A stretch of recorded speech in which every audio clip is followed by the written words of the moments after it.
नमस्कार सर. तर आपलं जे जोग वॉटरफॉलला आपण रॅपलिंग केलं याची संकल्पना कुठून आली आहे? याची संकल्पना जर सांगायचं म्हटलं तर लॉंग बॅक 87ला जाईल. आपण हा जो प्रोग्राम केला होता हा 97 ऑक्टोबरला केला होता. त्याच्या आधी काय झालं की 87ला मी अरुण सावंत जे स्वर्गवासी आहेत आता त्यांच्यासोबत कोकणकडा रॅपलिंग कॅम्प हा एक युनिक कॅम्प त्यांनी इंट्रोड्यूस केला होता भारतामध्ये. तर आम्ही त्यामध्ये चीफ कोऑर्डिनेटर मी होतो आणि रोज मी उतरायचो कोकणकडा 3000 फूट आणि लोकांना उतरून घ्यायचो. 7 दिवस आम्ही तो केला. त्यानंतर मग आम्ही बरेच ॲडव्हेंचर केले, त्यांनीसुद्धा केले. मग भारतामध्ये काहीतरी नवीन करायचं ॲडव्हेंचरचा प्रकार म्हणून मग आम्ही एक वेळेस प्लॅनिंग केलं 94-95ला किंवा वॉटरफॉल रॅपलिंग सुरू करायचं भारतामध्ये, असं आमचं एक मत ठरलं. तर दोघांनी केलं. तर मग आमच्या एकाच वेळेस दोघांच्या तोंडून जोग वॉटरफॉल, कारण जोग वॉटरफॉल हा भारतातला नंबर 1 वॉटरफॉल आहे. वन ड्रॉप फॉल ज्याला म्हणतो, एकच ड्रॉपमध्ये 960 फूट तो हायेस्ट फॉल आहे एशियामधला तरी चालेल. तर त्यामुळे आम्ही काय केलं की त्याच्यावर प्लॅनिंग केलं आणि सुरुवात केली मी वर्किंग करायला. आणि काय झालं की काही कारणामुळे अरुण सावंतजी येऊ शकले नाही त्या प्रोग्रामला किंवा त्यांनी सांगितलं मी येऊ शकत नाही. त्यामुळे मग मी एकट्यानेच तो प्रोग्राम आखला. त्यासाठी मग मी एक टीमची स्थापना केली. त्यावेळेस मी एअरफोर्समध्ये बेंगलोरला पोस्टिंग होतो. तर आम्ही रामचंद्र संगोगी आहेत, आम्ही त्यांना रामू म्हणतो. त्यांना मी माझा असिस्टंट म्हणजे माझा सेकंड बॅकअप म्हणजे महत्त्वाचा सपोर्टिंग. त्यानंतर व्यंकटेश नावाचे कर्नाटक बेंगलोरमधले एक होते, ते DTDCमध्ये मॅनेजर होते ते. आणि रामूचा एक मित्र होता, त्याचं नाव मला आठवत नाही, पण आम्ही असे चौघांमधून एक टीम बनवली आणि मग मी त्याचं प्लॅनिंग सुरुवात केलं. तर सुरुवात केल्यानंतर मी रेकी केली, गेलो तिथे सर्व की हा प्रोग्राम का करायचा, कारण की हा भारतातला नंबर 1 धबधबा, एक वन ड्रॉप नंबर 1. मग त्याच्यावर ॲडव्हेंचर करायचं म्हणजे काहीतरी नवीन सुरुवात करूया, नवीन ॲडव्हेंचरची हे करूया आणि वॉटरफॉल असा आमचा त्याचा उद्देश होता. त्यानंतर तशी आम्ही तयारी केली, रोपची मॅनेजमेंट केली. मी तोडी रोप आहे मुंबईला मॅन्युफॅक्चर करणारे, त्यांच्याकडे गेलो, त्यांना माझी संकल्पना सांगितली. त्यांनी माझ्यासाठी 600 मीटरचा एक रोप कंटिन्युअस तो मॅन्युफॅक्चर करून दिला त्यांनी. आणि त्यानंतर मग अरुण सावंतकडे एक रोप होता कोकणकडा रॅपलिंगचा 500 मीटरचा, तो मी त्यांच्याकडून घेतला, अरुणनी तो दिला मला.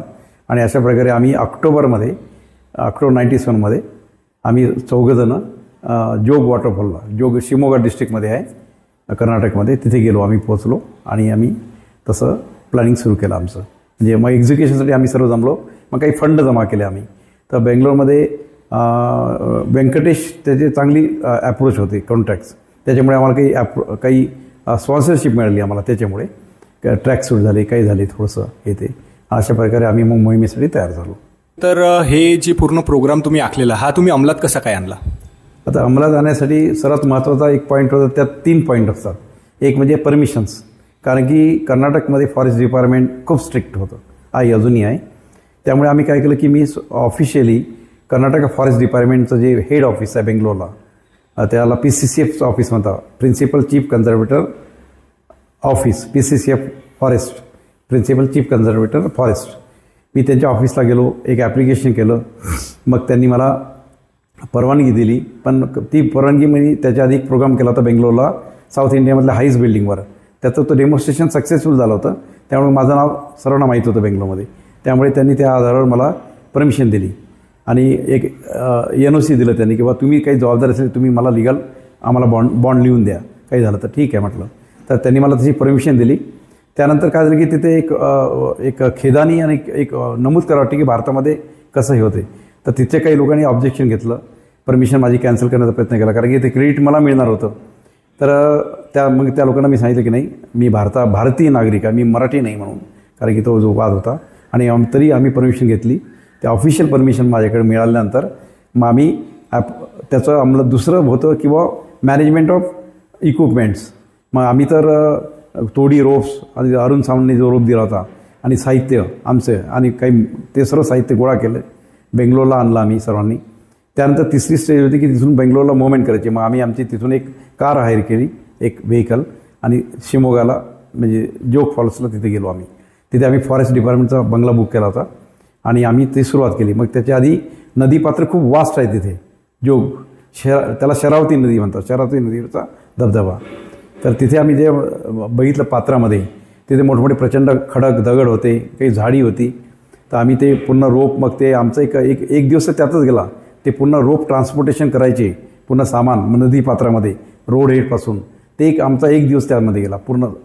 आणि कंटिन्युअस 500 मीटरचे रोप, म्हणजे ते एकट्याने कॅरी करणं मुश्किलच होतं. दोघं जळून आम्ही ते कॅरी केले. सर्व सामान नदीपात्र पोचलं, तिथे तंबू लावले, तंबूत सामान ठेवलं आणि रोप फिक्सिंगला सुरुवात केली. याला गोष्टीला आमचा म्हणजे एक दिवस गेला.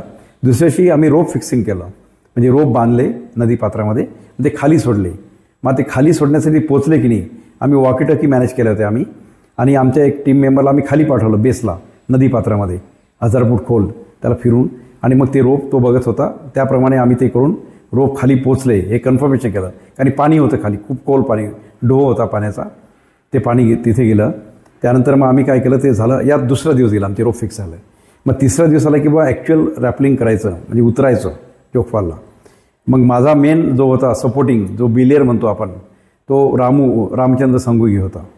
आणि त्याचे जे मित्र होते अजून 2 जण, व्यंकटेश, ते फक्त सपोर्टिंगला होते in case of any emergencies. आणि आम्ही अशी अपेक्षा केली होती की एक अर्ध्या तासामध्ये आम्ही हे 1000 फूट रॅपल करणार होतो. त्यामध्ये आमचं 3 रेकॉर्डचं प्लॅनिंग होतं. 3 रेकॉर्ड्स. एक रेकॉर्ड होतं की भारतातला पहिला धबधबा वॉटरफॉल रॅपलिंग हे सुरुवात करायची धबधबा, ही ॲक्टिव्हिटी भारतात नव्हती आमच्या मते. त्यामुळे आम्ही वाटलं की ही सुरुवात करूया आपण. दुसरं आमचं होतं की बुवा नॉनस्टॉप 1000 फूट रॅपलिंग, असं भारतामध्ये अजून नव्हतं झालं की नॉनस्टॉप 1000 फूट रॅपलिंग. आणि तिसरं उद्देश होतं की यामध्ये अजून आपल्याला एक नवीन पायंडा, म्हणजे लोकांना मेसेज द्यायचा. आम्हाला एक मेसेज द्यायचा होता. कर्नाटक आणि महाराष्ट्रामध्ये जे असतात वाद असतात पॉलिटिकल, त्यामध्ये या लोकांना एक मेसेज द्यायचा होता तरुणांना की आपण एकत्र आहोत, आपण भारतीय. हा एक महत्त्वाचा मेसेज ॲज ए डिफेन्स फौजी म्हणून मला तो द्यायचा होता. त्याप्रमाणे आम्ही सुरुवात केली. मी उतरायला सुरुवात केली कडावून. सर्वांच्या मनामध्ये एक अशी हे होती, एक साशंका, म्हणजे 100% कॉन्फिडन्स नव्हताच, कारण की हे पहिलं असं होणार होतं भारतामध्ये. तर आम्ही जशी सुरुवात केली आणि भवानी मातेचं, शिवाजी महाराज जे काय केलं, शरावती माता सर्वांचा, आणि उतरलो आम्ही. तोपर्यंत गावामध्ये आमचे चांगले एक रिलेशन बिल्ड झाले होते. जोगफॉलला जे व्हेंडर्स असतात, हॉटेलवाले असतात, ते सर्व कामधंदे सोडून ते सर्वजण ते त्या बाजूच्या काठाने सर्व आम्हाला वॉच करत होते. खूप गर्दी आली होती. आणि विशेष म्हणजे त्या दिवशी ते कर्नाटक विधानसभेचं एक अधिवेशनसुद्धा होतं. त्यामुळे चीफ मिनिस्टरपासून प्रत्येक मंत्री आणि आमदार सर्व तिथे होते. तर त्यांना ते माहीत नव्हतं, पण नंतर त्यांना माहीत पडलं. ते कसं, जेव्हा मी सुरुवात केली तर मी आधीचे जे 300 फूट आहे, 400 फूट, 1000 फूटपैकी ते आरामात आलो. पण काय झालं की तो कर्व होता गोला, असा अर्ध धबधबा जो आहे ना, असा अर्ध चंद्राकृर आहे तो. 4 धबधबे पडतात, राजा, राणी, रॉकेट आणि अजून एक पडतो चौथा. तर ते 4 रॉकेट पडतात. तर आम्ही राजा राणीच्या आणि रॉकेटच्या मधून मी उतरलो. तर आम्ही हे पहिले वेळ होती आणि आम्हाला असं अपेक्षा म्हणजे होती की होईल. पण तिथे उतरल्यानंतर असं लक्षात आलं की तिथे हवेचा प्रचंड झोत येतो. तो हवेमध्ये गोलाकार फिरतो असा, कारण कडा असा गोलाकार कडामुळे. आणि त्यामुळे काय होतं की आमचे जे रोप लावले होते, एक मेन रोप होता ज्याच्यावरून मी उतरत होतो, आणि दुसरा माझ्या कमरेला बिले, म्हणजे सुरक्षा, सेफ्टी, एक्स्ट्रा सेफ्टी होती. तर ते हवेने ते गुंडाळत होते एकमेकांना, रोप गुंडा. त्यामुळे काय झालं की मी थोडा वेळ तर ते क्लिअर केले. 100-150 फूट उतरल्यानंतर जसा जोर वाढला आणि थोडं उतरलो, तर मी जवळपास 400-450 फूट खाली उतरलो, एक अर्ध अंतर जवळपास. पण तोपर्यंत तो रोप पूर्ण ब्लॉक झाला होता. आणि एवढं 400 फूट ते झालेलं गुंडाळ ते काढणं मला शक्यच नव्हतं. मग त्यावर एकच उपाय होता की जो कमरेचा रोप असतो माझा, बिले रोप, तो सोडायचा आणि मेन रोपवर एकट्याने विदाऊट एनी सेफ्टी, म्हणजे एक्स्ट्रा सेफ्टी, ॲडिशनल सेफ्टी, उतरायचं खाली. पण त्यामध्ये धोका होता की इन केस ऑफ आणि काही रोपला झालं तर मला काहीच सपोर्ट नव्हता. मी डायरेक्ट 500 फुटाचा माझा फॉल होणार होता.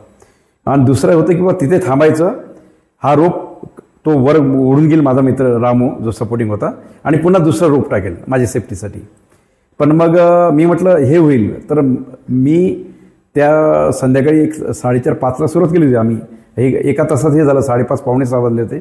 तर माझ्या मनात एक विचार आला त्याचं अचानक की भविष्यामध्ये या जोग वॉटरफॉलचं रॅपलिंग करतील मुलं, कोणीतरी हे रेकॉर्ड तोडेल किंवा कोणीतरी करेल काहीतरी हे व्हेंचर. पण जर मी इथे मुक्कामी राहिलो रात्रभर, तर माझ्या मनात एकदम क्षणात विचार आला की आपण इथे मुक्काम करायचा का, रोपवर लटकूनच. आता हा जो विचार होता, आता हा एकदम म्हणजे एक्स्ट्रा ऑर्डिनरी विचार होता, याला काहीच बेस नव्हता, काहीच नव्हता, प्लॅनिंग नव्हतं, काहीच नव्हतं मनात. असा अचानक विचार आला की हे रेकॉर्ड कोणीच सोडू शकणार नाही. मी इथे मुक्काम केला धबधब्याच्या मध्ये, 500 फूट वर, 500 फूट खाली.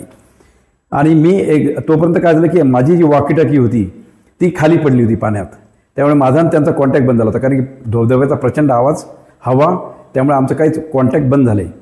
मग आता मी माझ्या सपोर्टिंगला होतो, रोप हे झाले होते इंटँगल, म्हणजे पूर्ण एकमेकात गुंतले होते. मग काहीच कोणाला समजायला मार्ग नाही. आता तो खालचा जो होता सपोर्टिंगला, जो व्यंकटेश, तो मला इंडिकेशन देतो आहे हाताने, असं कर तसं कर, पण ते काही समजायला मार्गच नाही. मग मी निर्णय घेतला स्वतःच की इथे मुक्काम करायचा. मग मी काय केलं, त्या रोपवर तसाच रात्रभर, मग तो कमरेला एक बेल्ट असतो फक्त, त्या बेल्टवर मी रात्रभर तिथे लटकून राहिलो. आणि मग नंतर मला त्यातले प्रॉब्लेम्स, मला डिफिकल्टी समजायला लागल्या. जे झालं एक क्रायसिस मॅनेजमेंट ज्याला म्हणता येईल, पण ती हिंमत होती, करेज होती. एक मिलिटरीमध्ये मी होतो, एअरफोर्समध्ये, त्यामुळे मी त्याच्यावर मात केली. आणि तोपर्यंत ती बातमी वाऱ्याच्या वेगाने प्रचंड पसरली. आणि तिथे मंत्रिमंडळ जे चालू होतं अधिवेशन, तिथेसुद्धा बातमी गेली अप टू चीफ मिनिस्टर लेवलपर्यंत, की असं कोणीतरी मुलगा तिथे लटकलेला आहे आणि त्याला खाली उतरता येत नाही, वर जाता येत नाही. मग त्यांनी काय केलं, त्यावेळेस ऑर्डर दिली, म्हणजे मिनिस्टरनी, जे कन्सर्न मिनिस्टर फॉरेस्ट मिनिस्टर असेल, की बाबा शिमोगा डिस्ट्रिक्ट एसपीला ऑर्डर दिली की तुम्ही फायर टेंडर घेऊन या, ही घेऊन या, त्याला ते रेस्क्यू करायचं आहे. पण ते म्हटले की नाही, काहीच करू शकत नाही, धबधबा असा प्रचंड आहे, तिथे गाडी जाऊ शकत नाही आणि कोणीच काम करू शकत नाही. हेलिकॉप्टरसुद्धा जाऊ शकत नाही तिथे लिटरली, कारण की हवा आणि ते गोलाकार जे आहे. मग काय करायचं, मग ते तिथे कर्नाटका हायडल प्रोजेक्ट आहे, कर्नाटका स्टेट गव्हर्नमेंटचा हायडल प्रोजेक्ट का इलेक्ट्रिसिटी बोर्डचा, ते फोकस लावतात धबधब्याला चारी बाजून असे. तर त्यांनी काय केलं, त्यांचा एक टाईम असते, यामध्ये बराच वेळ गेला, 1-1.5 म्हणजे 8-8:30 वाजले. तोपर्यंत मी कम्फर्टेबल होतो. पण जेव्हा 2-3 तास झाल्यानंतर मला समजलं की माझ्याजवळचं पाणी संपलेलं आहे, कारण की मी अर्ध्या तासाचं प्लॅनिंग केलं होतं, मॅक्सिमम 1 तास, त्यामुळे पाणी कॅरी नव्हतं केलं मी. मग मला तहान लागली, माझ्या बाजूला पाणी वाहते, पण मी ते पाणी पिऊ शकत नाही, खाण्याचं काहीच नव्हतं माझ्याकडे. आणि एकाच बेल्टवर मी लटकून होतो, त्यामुळे काय झालं की माझा हा जी कमरेचा भाग आहे तो त्याचं पूर्ण लोड आला, त्याचं एकदम जाम झालं ते. तरी नो प्रॉब्लेम. मग मी काय केलं, वर थोडंसं ताकद लावली, वर सरकलो. आणि आमच्याकडे एक इक्विपमेंट असे, जुमार नावाचं, ते लॉक होते, ते मी त्या रोपला लटकवलं. जुमार ते असेंडिंग डिव्हाइस आहे, मी वरच जाते, आणि त्याला मी स्वतःला लॉक करून घेतलं दुसऱ्या रोपला.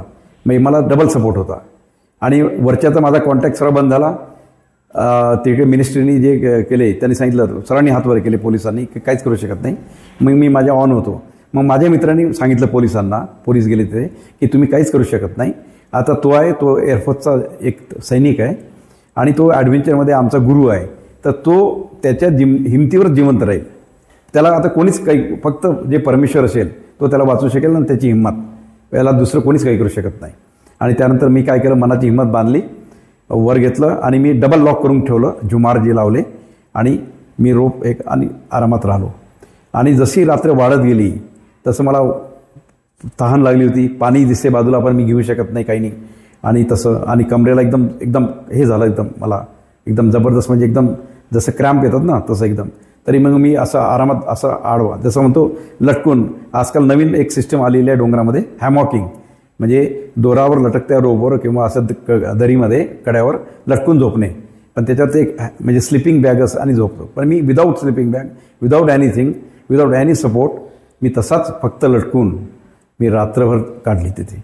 मग जसं रात्र झाली, मला त्रास व्हायला लागला, तरी ठीक आहे. मग त्यानंतर ते 9 वाजता त्यांनी काय केलं, Karnataka hydel project electricity board आहे, त्यांनी ते फोकस बंद करतात त्यांचे लाईट, तर त्यांनी फोकस बंद केले.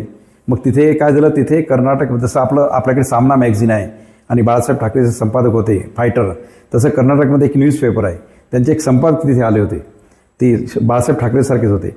त्यांनी सरळ सांगितलं त्या लोकांना, आपला जवान आहे तिथे, एक तरुण मुलगा ॲडव्हेंचर करतो आहे, त्याला फक्त एक आपली होप आहे लाईफची, तोही तुम्ही का बंद करता, नाही म्हणे आमच्या रूलमध्ये. तर त्यांनी सांगितलं की तुम्ही केलं तर मी पेपरमध्ये हे मॅटर करेल. मग त्यांनी धमकी दिल्यानंतर मग त्यांनी रात्रभर लाईट, म्हणजे असं पहिलं इथं असेल की रात्रभर ते फोकस चालू ठेवले माझ्यासाठी. आणि सर्व जितके लोक होते वेंडर्स, त्यामध्ये काही मुसलमान होते, काही लोक होते, ते माझे मित्रही होते.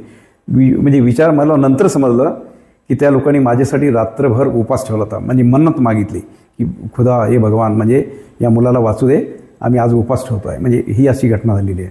त्यानंतर मग रात्र झाली, 12 वाजले, 1 वाजला, 2 वाजला, मग टाईम निघत नव्हता त्यावेळेस. मला सर्व दिसायचं, मला काहीच समजायला मार्ग नाही, कारण की ठीक आहे म्हटलं, पण हिंमत हारली नाही मी. मला माहीत होतं हिंमत हारली की संपलं काम. आणि नंतर मला आठवलं रात्री 11-12 वाजता की अरे, नदी पात्रात एवढे मोठे उंदीर आहेत, फिरतात, घुशी असतात ना, घुशी किंवा उंदीर. मग मला थोडीशी त्यावेळेस थोडंसं एक भीती वाटली, कदाचित तो उंदीर जाईल आणि आपल्या दोराजवळ त्याला हे करेल.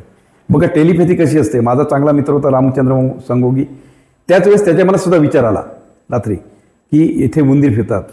तर त्या दोघांनी रात्रभर जागून त्या दोरासोबत जो दोर बांधला होता नदीपात्रामध्ये, काही 100, 200, 300 फूट, रात्रभर ते चक्कर मारत होते. विचार करा, म्हणजे टेलिपॅथी इतकी मजबूत असते. त्यांनी रात्रभर चक्कर मारले, उंदीर सर्व सुरक्षा.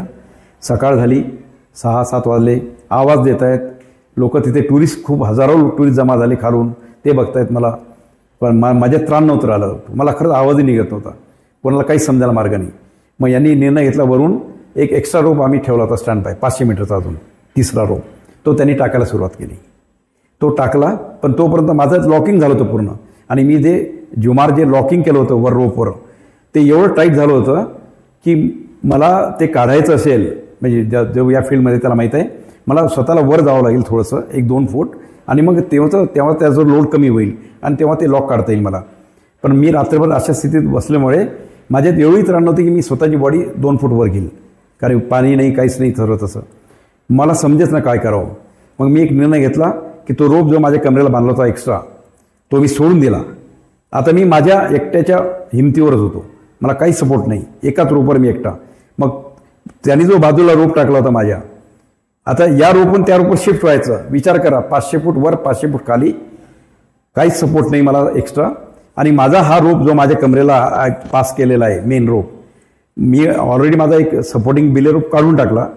मग आता हा रोप काढायचा, हातावर ताकदीवर तो दुसरा रोप पकडायचा, तो रोप पुन्हा माझ्या त्या बिले जी सिस्टीम आहे माझी रॅपलिंगची फिगर ऑफ 8 त्यात टाकायचा. म्हणजे याला 2-4 पिंटं जाणारच. म्हणजे तोपर्यंत मी अदांतरी फक्त हाताच्या भरोशावर राहणार.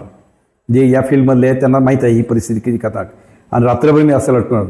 तरी मी शेवटी भगवंताचं नाव घेतलं, भवानी मातेचं, शिवाजी महाराजांचं आणि भारत मातेचं, आणि पुन्हा जोर लावला आणि मी तो रोप घेतला बाजूला, त्याला पकडलं, तो पायामध्ये गुंडाळला माझ्या. म्हणजे इथं एक बॉडी रॅपलिंग सिस्टम असते, बॉडी रॅपलिंगसारखं माहीत आहे त्यांना, की जेव्हा तुमचे काही साधनं नसतं ना, तर फक्त बॉडी आणि रोप वापरून खाली मी बॉडी रॅपलिंगची पोझिशन तयार केली.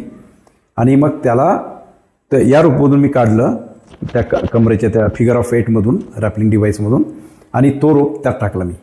तोपर्यंत फक्त मी त्या म्हणजे बॉडीला रोप तो हे केला होता ना, त्याच्यावरच होतो. विचार करा की जे 2-4 मिनटं असतील कसे असतील ते, म्हणजे बस विश्वास. आणि मी ते ट्रान्सफर केलं या रोपून त्या ट्रॉपवर स्वतःला अशा परिस्थितीत. आणि त्यानंतर मग मी माझ्या ऑन होतो, मला कोणताच सपोर्ट नव्हता, आणि मी एकटा रॅपल करून 500 फूट खाली उतरलो. हजारो पब्लिक खाली जमा झाली होती, पाणी खूप खोल होतं, मला माहीत नाही. पण त्या परिस्थितीत मी एक मनाची तयारी करून ठेवली होती की रात्री जर रोप तुटला किंवा काही झालं तर मी 500 फुटाचा फॉल होईल. पण मनाची एवढी तयारी करून ठेवली होती, तुम्हाला खोटं वाटेल, की मी 500 फूट पडेल खाली, पण मी सरळच पडेल. मनाला बजावून सांगितलं होतं, म्हणजे पायावरच पडेल. आणि तिथे पाणी कमीत कमी एक 200-300 फूट खोल पाणी होतं. मला माहीत होतं वाचण्याचे चान्सेस 50-50. जर मी असं उलटा काही पडलो तर काही समजत नाही, पण मी सरळ पडलो पायावर तर मला माहिती आहे मी वाचू शकतो. पाय खराब होतील, पण मी मनाची तेवढी तयारी करून ठेवली होती की 500 फूट पडलं तर मी पायावर सरळ पडेल आणि वाचेल. पण तसं काही झालं नाही. आणि मी खाली आलो, जसं पाण्याच्या जवळ आलो मी तिथे, आता तिथे पाणी खूप खोल होतं, पाणी वरून पडत होतं, त्यामुळे तिथे भवरे तयार झाले होते. मग आता रोप सोडून द्यायचा होता मला, त्यामुळे आता मला माहीत नाही तिथं पुढचं डेंजर काय. मग मी नाव घेतलं भारत मातेचं आणि तो रोप सोडून दिला आणि पाण्यात जंप घेतली एक 10-15 फूट वरूनच. आणि आतमध्ये गेल्यानंतर मी पूर्ण ताकद लावली, कारण मला माहीत होतं इथे आता ताकद नाही लावली त्या भवऱ्यामध्ये आपण अटकलो तर मुश्किल होईल. आणि मग तिथून मी आलो. तोपर्यंत काही लोक बाहेर होते, त्यातले काही जे स्ट्रॉंग मुलं असतात, काही जरा इन्थुएस्टिक स्पोर्ट्स माइंडेड, ते लोक आले होते जवळ पाण्याच्या या भागापर्यंत एक 10 फुटापर्यंत. आणि त्यांनी रोप फेकले होते. मग मी त्यांनी सपोर्ट दिला मला आणि मी बाहेर आलो. आणि अशा प्रकारे त्यातून मी जिवंत आलो. मग त्यानंतर मी सर्वात पहिले मेसेज काय दिला त्या लोकांना, कर्नाटकची मुलं होते, की बुवा कर्नाटक आणि महाराष्ट्रामध्ये जे भांडणं सुरू आहेत बेळगावरून किंवा काही इतर भाषा आणि याच्यावरून सीमावाद, म्हटलं हे तुम्ही का करता असं. म्हटलं आज मी इथे आलो, ही शरावती माता आहे, हे पाणी आहे, हे भेदभाव करते का. मग मी त्यांना एक मेसेज दिला की don't listen to this politicians. आपण भारतीय आहोत, आपण एकत्रच राहायला पाहिजे, तरच आपली प्रगती होईल. यांच्या मागे लागून आपण एकमेकांचे डोकं फोडू, मारामारी करू, काही साध्य होणार नाही. हा मेसेज मला महत्त्वाचा वाटला सर्वात. तो मेसेज दिला, सर्वांनी भारत मातेचा जय जयकार केला. मी सर्वांचे आभार मानले. तोपर्यंत पोलीससुद्धा खाली आले होते. मग त्यांनी मला चेक केलं, त्यांचे डॉक्टर्स सोबत होते, सर्व चेक केलं. मग त्यांनी रिपोर्ट दिला की नाही, मुलगा is safe, is fine. Me air force soldier होतो, त्यामुळे मग त्याचा एक मला फायदा झाला की मला जास्त त्रास झाला नाही. नाही तर पोलीस तुम्हाला माहीत आहे अशा ठिकाणी काय करतात. पण त्यावेळेस ॲडव्हेंचरची सुरुवात होती, म्हणजे वॉटरफॉल रॅपलिंगची आम्ही सुरुवात केली होती. त्यामुळे काय झालं की एक समाधान भेटलं. वर जसं आलो तर जे व्हेंडर्स जे होते त्यातले मुसलमान काही होते, सर्व माझ्या गळ्याला चिपडले आणि रडायला लागले की पोरा आपने हे क्या किया बोलते, हमने रातभर खाना नाही खाया आपके लिए. म्हणजे मला मग माझ्या डोळ्यात तेव्हा हसू आले की नाही, की आपल्या भारतामध्ये प्रेम आहे, आपण एकत्र राहिलो, शांतीने प्रेमाने राहिलो, कोणते भेदभाव जर मनात नाही ठेवले तर आपण एक चांगलं जीवन जगू शकतो भारतीय. हा मला एक त्यावेळेस अनुभूती झाली. आणि मग त्यानंतर मग मी बाहेर आलो, जल्लोष झाला, त्यांनी मला खांद्यावर घेतलं, मिरवणूक काढली थोडीशी त्या भागात. आणि अशा प्रकारे ते भारतातलं पहिलं रेकॉर्ड, त्यात 3 रेकॉर्ड आम्ही ते केले. एक म्हणजे भारतात वॉटरफॉल रॅपलिंगची सुरुवात झाली. त्यानंतर दुसरं म्हणजे 1000 फूट नॉनस्टॉप मी उतरलो कंटिन्यूस. असं नॉनस्टॉप कोणीच उतरलं नाही आतापर्यंत. 300 फूट 400 फूट नंतर दुसरे असं 1000 फूट. आणि त्यानंतर तिसरं रेकॉर्ड असं आलं की एशियामधला तो असा पहिला हे होता. त्यासाठी मी गिनीज बुक रेकॉर्डलाही अप्रोच केला होता. पण त्यांनी म्हटलं की त्यावेळेस इतकं कठीण होतं गिनीज बुक, त्यामुळे 500 पाऊंड भरायचे, 1000 पाऊंड भरायचे, काहीतरी असं होतं. ते माझ्या कॅपॅसिटी बाहेर होतं, त्यामुळे मी रेकॉर्ड नाही. त्यांनी माझं ॲप्रिशिएट केलं. पण माझी जोगच्या वॉटरफॉलची नोंद लिम्का रेकॉर्डनी घेतली होती. पण त्याला मी क्लेम करायला बराच वेळ गेला होता, कारण एअरफोर्समध्ये होतो, त्यामुळे मी जास्त पब्लिसिटी करू शकत नव्हतो. त्यामुळे पण ते लिम्का रेकॉर्डनी मान्य केलं माझं. अशा प्रकारे असं पहिल्यांदा असं इतिहास झालं. आणि त्यानंतर मग वॉटरफॉल रॅपलिंगची जी परंपरा सुरू झाली भारतामध्ये, तर त्याचं मला समाधान आहे की मी नवीन काहीतरी देऊ शकलो आपल्या मुलांसाठी. कारण मुलांचे जी साहस असते, जी शक्ती असते मानसिक आणि शारीरिक, त्याला काहीतरी नवीन खाद्य पाहिजे असते. आणि ते खाद्य देऊन त्यांची शक्ती वाढते पुन्हा. त्यामध्ये रिस्क फॅक्टर असतो, पण रिस्क फॅक्टर तुम्हाला घ्यावाच लागतो, त्याच्या जीवनात यश मिळत नाही.